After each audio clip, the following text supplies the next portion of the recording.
The Joyful Friar podcast is made possible by the generous support of our friends. To support the podcast, please visit nathan-castle.com and donate today. Hello and welcome to this episode of what today is the Not So Joyful Friar. I'm Father Nathan Castle, your host, and with my friend and guest, Donna Rebadow. Donna was the person who helped me learn how to podcast at all. She was already experienced at it, and I knew nothing about it. She provided me with some resources and agreed to be on a little team that dreamt this thing into existence almost 3 years ago now. Wow. Yeah. So Well, thanks, Nathan. add whatever the rest of your standard credentialing is when you start a show or when you're a guest with somebody. Would you do that? So thank you, Father Nathan. Love to be here. I'm Donna Rebadow. I'm podcast with exploringconsciousness.com and I had Father Nathan on my show, and I've been on his show before, but as he said, it's the Not So Joyful Friar today. Well, we're friends also, and you've let me crash at your house, and we've created kind of mutual overlapping friendships over the last 3 years. And one of the things that we share in common is a great love for dogs. And you're the author of a book with a dog in it, aren't you? Yes, I wrote Wednesdays with Sadie, the Miracle Dog, and it's about my adventures with a German Shepherd that started out as a seeing eye dog. I had a student that was blind, and I said to her, I'd like to get into that seeing eye dog training and see if you can get one of the dogs. And she said, well, give it your best try. So in Phoenix, there's the Eye Dog Foundation, and my best friend and I became puppy raisers, and Sadie was our first dog. And we trained her for about 9 months, and then the Eye Dog Foundation takes them back and does the advanced training. Mm-hmm. Then we found out she had a catastrophic illness, and we got to own her. We got her back. So the guide dogs have to be perfect, and she wasn't. Her and her sibling, her brother, had a disease that washed her out of the training. So I ended up owning her, and we became a pet therapy team up at one of the hospitals with the kids. So the book is about this beautiful German Shepherd that I just absolutely fell in love with, and stories of her helping children at the hospital. And she was a medical intuitive. And we wrote the book, and Father Nathan read it, and we had a really good time with dogs. And then I got to meet his dog, Toto. And we've been back and forth to Tucson, and we were at the Tucson Book Festival last year. And I think I got to hold Toto for a couple of days. So we bonded really well.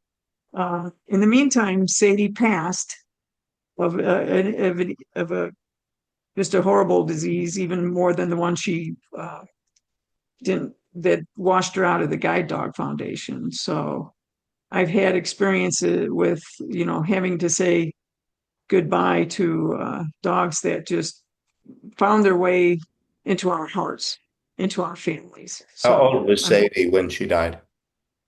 she was 12 years old when she died. Okay. Yeah. So we got to do a lot of work with 4.5 years with up at the hospital every Wednesday. It's how we got the name of the book. And the Miracle Dog, because not only was she miracle with her healing of her own medical issues, but she helped the kids heal. So there's some pretty good stories in that book. Yeah, I remember it well. Well, I said that this was a not so joyful episode because Toto died yesterday. It's just a little over 24 hours since I held him. Didn't exactly hold him, but I want to tell that story anyway. The yesterday's story. I live in Tucson, and I help out at a lot of Catholic churches. And there's a artist colony, Tubac, which is between here and the Mexican border. It's about a 45-minute drive. And the priest there was away on vacation and asked if I would cover for him for the weekend. So I did the mass Saturday night, slept down there in his house, and did two masses Sunday morning and drove back up. And I didn't bring the charger for my phone. So the phone died and I was incognito. I got back to my house around 1:20, and my friend Father Richard, who is Toto's owner, called and left a message. So I plugged it into the wall and was able to use the phone and learned that he said Toto's dying. And I said, "How do you know?" And he said, "Come and see." So I said, "I'll be right over." So I live about 20 minutes away. And I came in, and I'm so used to coming over here. And Toto often knows I'm coming ahead of time because Richard will tell him, and he'll get all excited. And he'd be at the door to the laundry room that connects to the garage, which I would usually come in through. And he'd be there to greet me and everything. Um, well, this time he wasn't. He was on the couch, his couch. Usually it had a New England Patriots blanket where he would sit, and we had football on because it's Sunday afternoon. But this time, Toto was lying on the couch on his side, and I walked over to where he was, and Richard said, "It's Nathan, it's Nathan," because that was usually enough to get him up and dancing and everything. And he did look up at me, and he wagged his tail, and then he did this motion with his paw that means rub me right here. And usually he really liked that right on his chest. But I went to do that and he kind of pulled back. Uh, so I just said, okay, I'll just sit here and pet you. He didn't want, he was finished with treats. He didn't want anything to do with treats or with water. He was busy dying. So it was really nothing to do but sit next to him. And I would like to have said that he died in my lap, but he was already comfortable and I didn't want to move him. So he had his head kind of against my thigh. And there was really nothing to do except kind of coo at him and, reassure him. There were a few times when he'd suddenly bolt and screech in a way that he'd never had before. And it looked like maybe he had a pain, but it looked more like fear than it did pain. Um, he wasn't moaning like a person might if they're dying of cancer and don't have drugs. He didn't look, there didn't appear to be constant pain, just fatigue and this little episode. So he had a few of those, maybe about 10, 15 minutes apart, and I just held him and, tried to accompany him and tell him everything would be okay. And then eventually he started into the rhythmic breathing that anybody that's done hospice work or been at a deathbed is familiar with. When death gets that close, the one dying, their respiration becomes the soundtrack of the whole event. And so I told Richard, I think he's dying really soon. If you want to come back over here, he was across the room. And there wasn't really anything to do except pet him and tell him all would be well. Um, I know that not everybody believes that dogs have an afterlife, and how can one be sure of such things? But I wait in joyful hope for things, and I would like to hope that I get to see Toto again. And so I have a friend in the afterlife who um, I knew very well. She died 15 years ago now, but she had had a difficult childhood, and she made it her business in adulthood to rescue dogs that were the most unlikely to be rescued. In a shelter, people want the small dogs and the younger dogs, and or the ones that are whole and healthy, but something with one eye or three legs or old age. Those often are harder to get adopted out. So my friend Barbara was her name, always made it her business to have about three such dogs at her house. And of course, when you adopt older dogs, they die. And so, but after one would die, it wouldn't be very long before the other two had a new friend. And so, anyway, I asked in prayer if Barbara would come and help this little guy across. And so when he did pass, it's funny because you think, I wonder if he just passed. You know how people will be breathing near the end, and it sounds like they might have breathed their last. And then there's another gasp, and off we go. We're on to another round of breathing. It's not quite over yet. So he did that a number of times. And then eventually, I never took my eyes off him, but I couldn't say I watched him die. It's just that he didn't take another breath. And and then I said to Richard, I think he has just passed, and his mouth opened and his eyes were fixed. So that might be more than this audience would like to know about the death of my beloved Toto, but it was a poignant moment and a painful one at the same time. But I'm grateful that I could be there for it. And then, how we do after there's the death of a loved one, we might start saying, well, at least it wasn't this or that, and Mhm. we didn't have to have him euthanized. And uh, even knowing that he was lying on the couch dying didn't necessitate a mad rush to get him to the vet or any such thing. It was a Sunday afternoon. We just thought, well, if this is the day, it's the day. That's all. And so um, we had a little conversation. His Richard's brother and sister-in-law, who is a retired nurse, just lived 3 doors down, and they're very great dog lovers. They went through the death of their dog not a few years ago, and he was on the phone to his brother, and his brother said, "Oh, I can't go over there. I can't see that." And his sister-in-law said, "Do you want me to come?" And he said, "No, no, no, no." I said, I overrode him, and I said, "Tell her to come." Okay. I wanted a little help with what to do with his body, um, and she's a nurse, so she came over, and um, you know, she everybody was crying, but she said, "Well, and it's a dead body, and so you can't just leave it sit here."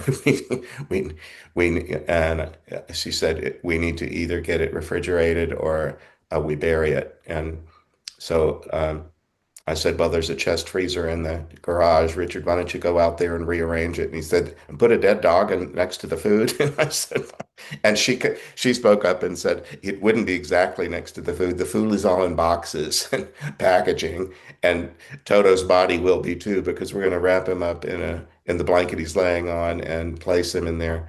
So that's what we did. So And that's what you have to do. So we had a cat that had died, and we had to do the same thing, wrap him up and put him in the freezer. And even though you don't think about that beforehand, but that's what we had to do before we could get him to the vet. So Well, I'm sorry if any of the people in this audience just think this is too gross to talk about, but it's the last 24 hours of my life, and I love right. Toto and Richard, and that's we did what we had to do. And this morning I had to go off to say mass, and Richard left a little earlier to take Toto's body to the vet where they do cremation, and we'll get his cremains back in a week, and he'll be buried in the backyard next to Richard's previous dog, Jonah. So, We wanted to have this an honest podcast for people that are facing having older dogs or dogs that are sick, and we wanted an honest podcast of what you might be going through. And also, Father Nathan, an important aspect is how death affects the people in the audience. And so there's a lot of people that knew you with Toto. And so you found out some things about how Toto's death affected your audience. Do you want to share some of that? yeah, thank you for kind of taking the lead and being the host of this, because my emotions are a little raw. And um, well, yeah, I asked my assistant Chantel. I called her right away, and it's funny the way people do things. Like Richard was crying, and he said, "I think I've cried most of the tears I have," and I just got in the car and said, I came so quickly, I wasn't planning to stay the night, so I needed to drive 20 minutes back to my house for an overnight bag, and I have apnea, so I have to have that machine that I hook Yeah. up to.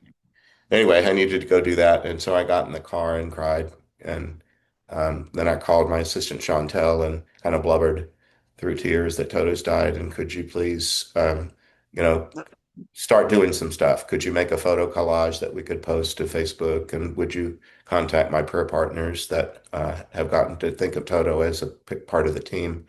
So she got busy with that, and I Because you have to have a memory. It's really good for people to have memories of the dog. Or your loved pet, and so it's really good to have pictures. We put a photograph of Sadie with her dog collar, and we have that in the house. And so you never know how many people Sadie affected and how many people Toto affected. Yes. So Well, you have yeah, to give them time to mourn. and because Toto, I didn't live with Richard and Toto. I visited a couple of nights a week, maybe. And but I used to try to organize myself so that I could podcast from over here at their house, so that I could have Toto in my lap. Uh, and I have the guest room that I'm in right now. That's where we did that, and I'm used to having him right about here. And one of my friends, Susie, did this for me. Yep. That's what we need to do.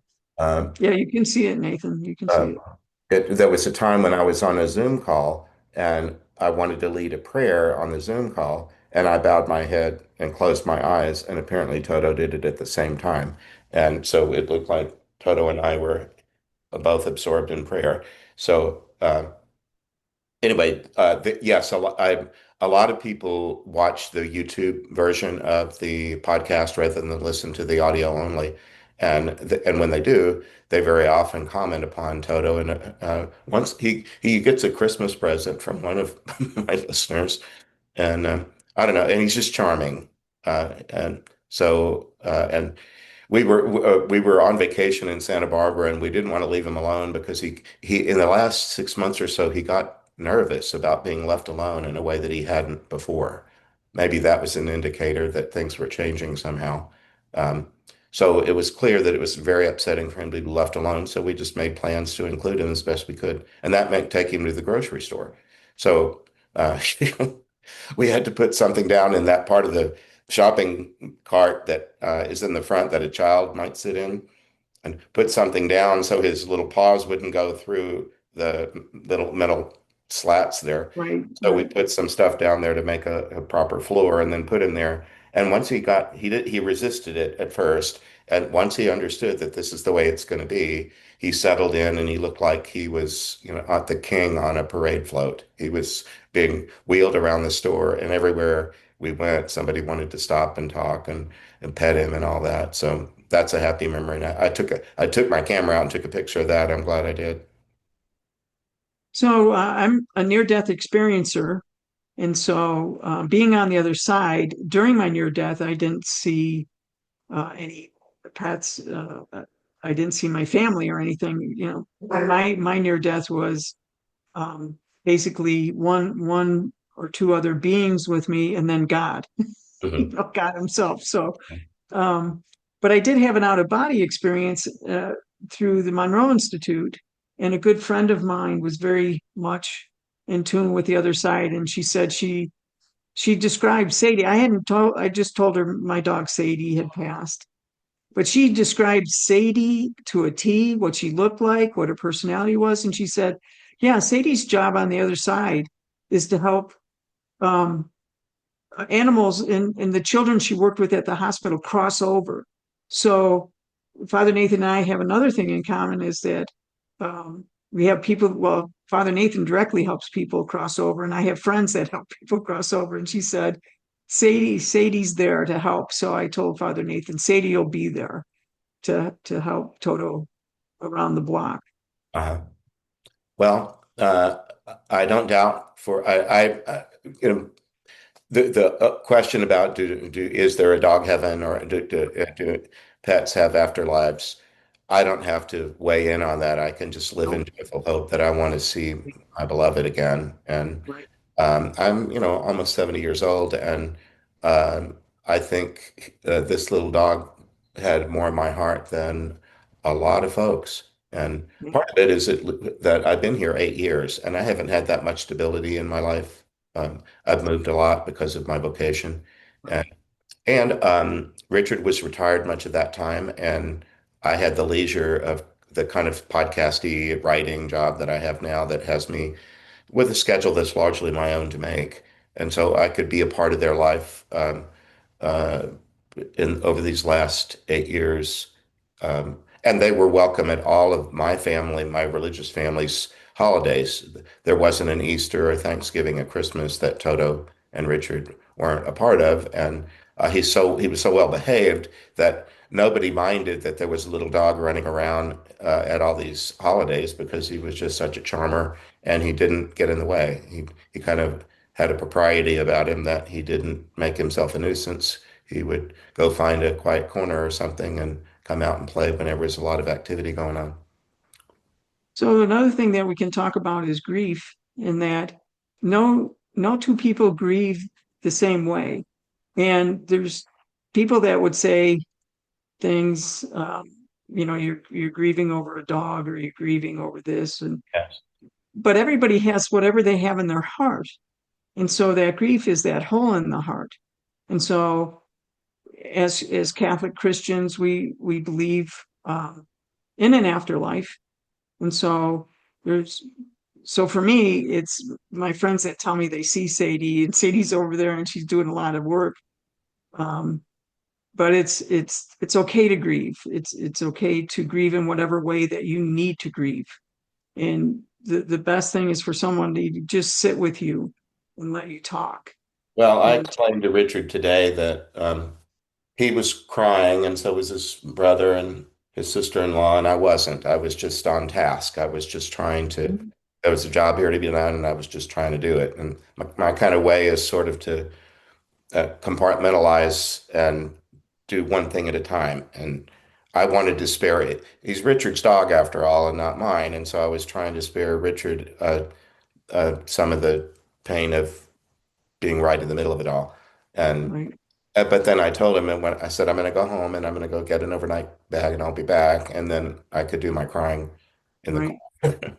And I So told him that so this don't morning. I didn't need to look cold or callous. It's just that I did one thing at a time. right.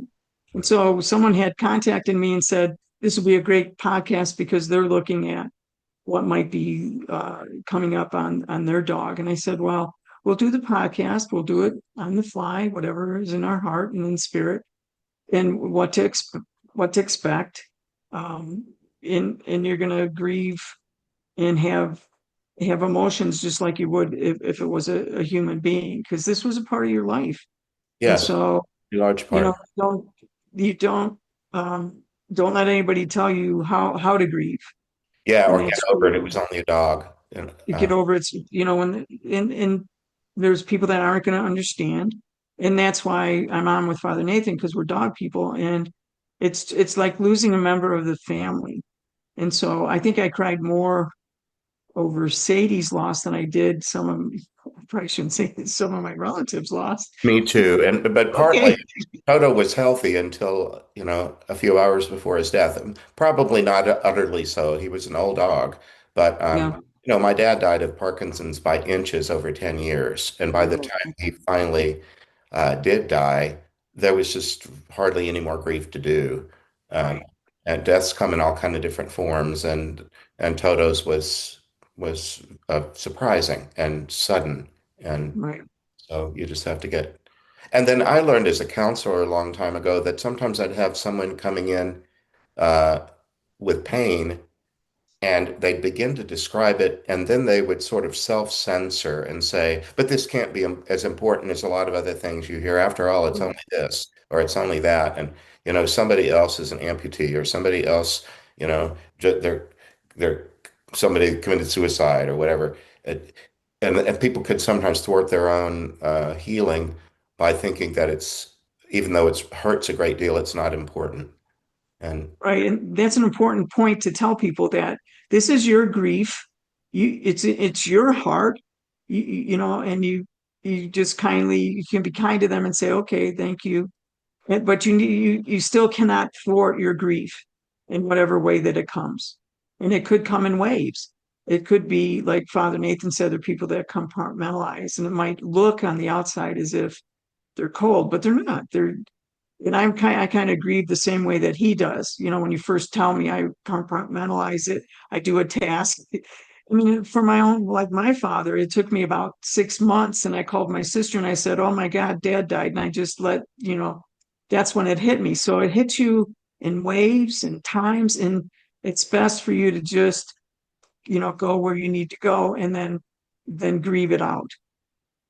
well, and you can be in a happy or a benign mood at very least, and then you see something that reminds you. I went out to get a pizza and it's next to a dog grooming thing. I thought, oh, we don't need to do that anymore. Right. And A dog you do wasn't that. grooming, you know.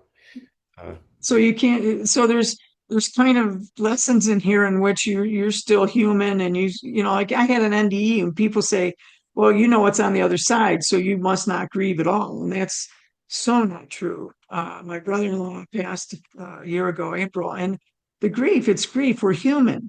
And so the hardest thing that we face is death. And it doesn't matter. It's in your heart. mhm. And I think that's what we're trying to say. Would you agree, Father? Well, I That would, you would and counsel? I know from 3 years of podcasting and the comments that people make, and some people contact me and asked if I would talk with them, and so there are a lot of people that I only know through an online ministry, but some of them find Toto's presence really calming. There was one really delightful moment because, you don't have to believe what any of us say or do, but Right. in So, the work that we do, we protect ourselves with the Father, Son, and Holy Spirit, with Saint Michael the Archangel, with Holy Mary. But then usually the person that we're trying to help cross that day will ask their guardian angel to come on the line first to be sort of a mic test because this human soul on the other side has probably never borrowed someone else's voice to speak through it before, which means being co-conscious and being um, inside me. That's where my voice lives. And so the guardian will come on first and just chat us up a little bit, give us maybe a little pointer or two about the person that we're going to be with. And one time Toto was in my arms. And so I'm not the only one holding Toto. The guardian angel is holding Toto because we're co-conscious. And this guardian said, looked at Toto with my eyes and said, "This one is a great champion of the good. This one is a great champion of the good." And I thought, way to go, 7.5 pound poodle. In the kingdom of God, you can be a 7.5 pound poodle and be a great champion of the good. And I certainly wouldn't contradict that because I just saw how people would light up uh, just with joy, just looking at him because he was just so cute. well, when we were at the Tucson Book Festival and I was at your booth and you had to talk, you were the one up standing up and talking with the people, but I was in the back, not too far from you, but I was sitting with Toto. Mhm. And I was watching people, they want to talk to you, but I can tell that they go, oh, is that your dog? So a lot of times I stood up and I was up there next to Father Nathan because there's a ministry that Toto did, just like Sadie had the ministry with the children. Yes. So did And you he say didn't he's mind being God's space? handed into other person's arms. You Yeah, could he yeah, could see that there was another person who was interested in him, and all you had to do was pass yeah. him to them, and he was quite okay with that. And he would allow himself to be petted and all that, and come back. So we know Saint Francis is patron saint of all the animals, and that we know that these sentient beings, these animals, have a mission. They're sometimes people say, well, did you rescue that dog? No, that dog rescued me. Yes. So there's a ministry there that I think we can look at St. Francis too. And Toto had a backstory that came with him. He was, 3 to 5 years old the first day that Richard and I saw him, and we saw him on the same day at the same time. I wasn't living in Tucson. I was coming in the day after Christmas to visit, and Richard was sick with the flu, picking me up at the airport. But then he was so sick that it was not going to be much of a visit. He was going to be sick and bad, and I was going to be watching football or something. But this little dog came with a package, and didn't want to come out of the crate, and so I had to use a gardening glove to pull him out in case he bit me. And then I just sat on the floor of the laundry room, which is adjacent to the room I'm in, with wet dog food on a spoon, and just held it to his nose and said, "The minute that you're ready to eat this, it's going to be right here. And in the meanwhile, you're up next to my heart, and I'm just going to pet you." And he was shivering and stuff. Didn't know us. And so Richard thinks that's the time that we bonded. And he said, "You two are litter mates." And So, you're right, it doesn't matter the size because when I picked up Sadie, we started training Sadie to be a seeing eye dog when she was 8 weeks old. And so when I picked her up the first time I picked her up, she was 8 pounds. yeah, So she was a little bit bigger than Toto. yeah, But just tiny. Yeah, yeah. you know, yeah, Well, I have lots of happy memories of him that I'm, yeah. cherishing them now. One of them is a little video that we did. You must have seen, haven't we shown you the one where he's the bishop? Yeah. Yeah. Um, we did a little video that I think I'm going to have reposted so that people can enjoy it if they want to. But several years ago, the houses that I'm living in, they were built in 1927 as married student housing. And so there were only for two young adults in 1927. And one of them we turn into a common space. We turn the bedroom into a dining room, and we have a combination bar and toilet. You have to walk past the toilet to get a drink. Uh, and the kitchen is a little shotgun kitchen that's just about impossible to cook for 14 at Thanksgiving, but we do it. It just takes, management and foresight. So we've made a ridiculous video of how cramped this place was because we were going to try to raise some money to expand it. That still hasn't happened, but the video lives on YouTube. It's Yes. called Dominican Common Room. And Toto in the skit that we did was it was Christmas dinner and the bishop was coming, and so he comes with an enormous mitre and all his vestments to dinner, and he brought his auxiliary Bishop Toto, and then the camera comes in on Toto, and he's got his mitre, and he's going to drink out of the toilet when we ask, would you like to fix yourself a drink? And he's funny because he had his paws right up on the edge of the toilet. He couldn't have scripted it any better. So I love that dear dog, and I'm sad that he's gone, but I'm hoping that being on this show, maybe it will bring somehow do something good for somebody. Yeah, that's what we're hoping for. And when with Sadie with the book, we found a lot of the kids wrote letters to Sadie. Mhm. And so we have a book that we haven't published. It's just a book from the kids. They're drawing Sadie, they're telling stories about Sadie. And so when you when you have one of those waves of when it hits you like going next to a dog groomer and it just hits you and you miss that it's good to pick up, to watch a video, to pick up those pictures with those kids and see what impact that your dog had on their lives. That sometimes Father Nathan, I would say, the only thing I was good for during those 4.5 years every Wednesday was I got to drive Sadie. She couldn't do that, but Oh yeah. I got to be the witness of Uh, Sadie's ministry.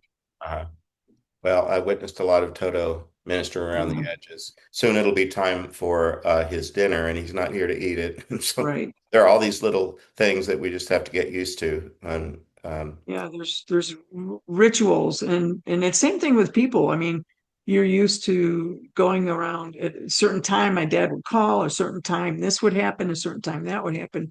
And with Sadie, she was 24/7 next to me. And so just looking down and seeing nothing, there was no Sadie there. You have to come up with a new ritual or a new thing. And it could be like we got a stuffed animal looks like a German Shepherd. So, even to hold on to, okay, there's my Sadie. She just looks new. She looks like a stuffed animal, yeah, Sadie. yeah. Or I'll go by the picture that has her leash, or I'll pick up Sadie's book. And so you're not to not it's not nothing. You just don't forget them. You just put things around you that help you remind yourself of the good they did in the world and the good they did in your heart. Well, that's well said. I referenced Toto as the canine face of God in the Wizard of Oz story. That Mhm. not my little Toto, but Toto the terrier that's in the 39 movie. When I wrote that book, and Toto 2, the Wizard of Oz is a spiritual adventure, he just looked like the one that was complete from the beginning, uh, and didn't have false ideas about himself or where he belonged or any such thing. He just wanted to be your companion and love you, whether you were in your real world or some fantastic world. Um, anyway, I'm um, with with with Toto, my little Toto, I really did think he was the canine face of God, mostly because of the way that he greeted me. Um, um, I said mass this morning for a group of about 50 people, and two of the ladies, when they saw me coming in, I've been away for several weeks. She said, "Oh, we're so glad you're here." And they kind of hugged me and made sure I understood that it wasn't just a casual throwaway line. We really, really mean it. We're so glad you're here. And um, well, I mentioned in the homily that these women had done that, but I said, "But you didn't jump up on me, and you didn't run in circles." You you were already on your hind legs, I guess, but Toto Right. get up on his hind legs and dance around because Nathan's here. And Yeah. when I would see that, I just thought, I think the joy that God has, the love that God has for all of us is like that. And there's a line in the Psalms that says, "Precious in the eyes of the Lord are the death of his faithful ones." Mhm. Because even for God, it's a different kind of reunion. God can be with us all the time here, but there's a hereafter way of being together that you've experienced because of your NDE that is of a bigger order of magnitude. Yeah, it's you just can't ever forget it. So when you tell your NDE, you're almost like back there, and it's the joy. And we're doing this podcast so that Father Nathan gets his joy back. He's a joyful friar, and sometimes the community has to lift you up. Well, it was So kind of you. that's what we're I doing. just called you because you texted me yesterday and said if you want to talk, and it was too soon. I just said let's do it tomorrow. And then when I Right. did call just to acknowledge your kindness, you're the one that said, "Why don't we do a podcast?" So I said, all Well, right. it's your community. It's your, you spread the joy, and sometimes who you spread the joy to. You help me with my family. You help me out of the ditch too. Yeah, And so it's just a way to say, this is a real human experience with a real human being, and it's time for the community to lift you up in yeah. prayer, lift you up in joy. Well, I'm not without joy. I'm just Right, great. joyful today, but joy Yeah, half full, yeah, partially full. Um, right, and I already had I have so many afterlife friends, many from my own simple lived 69 years, and then a lot of them through this ministry that and right, all this other stuff. And I'm I don't have any problem anticipating lots of happy reunions, but it right. wouldn't be very happy if Toto wasn't a part of it. So, Well, like Father Nathan said, you don't have to believe anything that we say, but in my cosmology and spirituality, I know that they're there. well, I remember being in Catholic school in like 1962, first grade, and somebody asking that question of the nun who was Yeah, teaching us religion, and do dogs go to heaven? And she said, "Well, children, let's think this through. Uh, isn't heaven the place where God provides everything you would need to be completely happy?" Well, yes, sister. Um, and if your dog made you really, really happy, wouldn't God need to provide your dog so that you would be completely happy? And we said, yes, sister. I said, okay, case closed. What's next? case closed. So in the back of the book, we put the Rainbow Bridge, and I had to look up who was the real author, and it's a woman in Scotland, and she wrote about her dog. And there's a place in heaven that the dogs wait for us, and we call that place the Rainbow Bridge. And so when it's our turn to go there, they will greet us first. And I believe that. All So right. now Toto and Sadie will be at the Rainbow Bridge for us. Well, the lady that brought they were muffins. Well, it's getting towards fall. They were pumpkin spice. Everything is pumpkin I spice. had one of them already, and the card and it was kind of her because she's Richard's neighbor and it's Richard's dog, but it was my dog kind of, and she'd addressed the card to both of us because she knew that we were both grieving the loss of Toto. But the card was a picture of a rainbow bridge with a little dog, um, Right? and I thought, well, I got That's to where they Google that and find out what that's about. So in the back of my book, in the back of those Wednesdays with Sadie, there's the actual poem, The Rainbow Bridge. Okay. And it has a reference to the woman that wrote the poem. Uh, So that's what it's in reference to. Right. Well, Mhm. all I have to do is go look it up. Yeah, go look it up. Oh, Well, let me come back into the driver's seat of this little podcast. Do you have anything else you hey, want to add or conclude with? Anything you haven't said you want to say?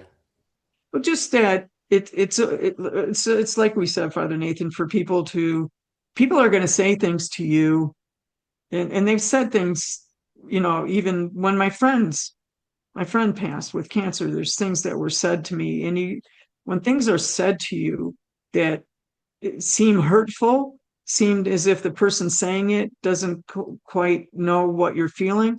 The best way to react is not defensively or not get mad at them. I know you're hurt and grieving. You just say, "Okay, thank you. I'll think about that." Thank you for that. You, Thank you for that. Yeah, it didn't help me at all, but I don't want you to do that. So, yes, I know how to do that little deflection. yeah, do a little deflection, but the important thing is for you to really grieve at your own pace, at your own time, and know it comes in waves, and it's okay that it's a dog. And yes, there's always going to be people that are in dire straits more than you are, but never to negate what you're feeling, Right. like I don't want to be that. I want to be the I joyful don't know. friar or the not so joyful friar once in a while when, You can be the not so joyful friar today, yeah, yeah. Well, and let us I'm help you. content with that. Yeah, I'm going to heat up the pizza that I bought next to the dog grooming store and watch I'm football. gonna go watch football too. All right. All Thanks, right. Father Nathan. Love Thank you. you, Donna Rebadow. And just as a reminder, a way that you can help and show your love and support for Father Nathan is send him an email. Go to his website, nathan.castle.com. Send him an email and tell him any of the Toto stories that you have, your remembrance of him doing a podcast with Toto, or anything that you want to say about Toto. And then I would like you to, if you could, send your support and love and blessings to him during this. It's a difficult time for him. Toto was really special and meaningful to him. I appreciate it. Don't forget to like and subscribe to Father Nathan. Thank you.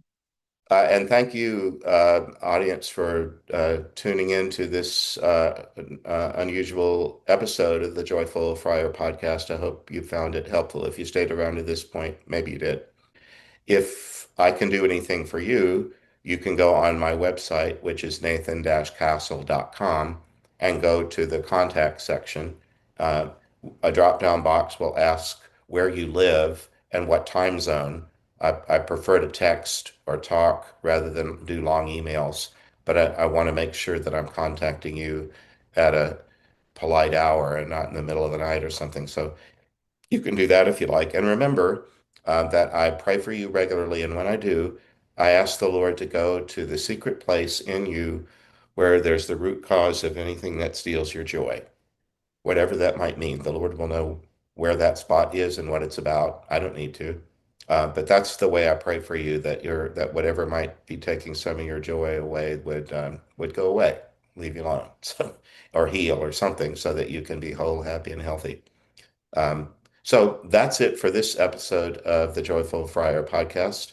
Hope that you'll join us next time when we'll be finishing a trilogy that normally I'd be doing part three, but this sort of needed to be done today, and we'll get on to the rest of it next. But next time our episode will be about what we can learn, or what do we call it, spiritual practice from the story that we've been telling that's about Jean the counselor. Okay. Well, anyway, Father Nathan signing off. Thanks for being with us. God bless you. Bye bye.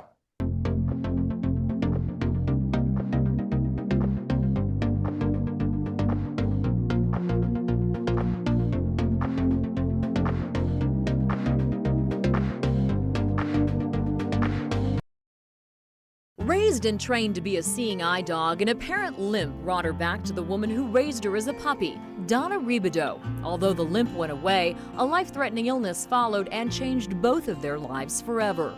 I promise God that if you can, this is such a good and special dog. If she lives, I promise that I'll do something really, really special. So as I was laying there with her, and just petting her and talking to her. And I said, Sadie, you can't go yet because we're going to go visit kids.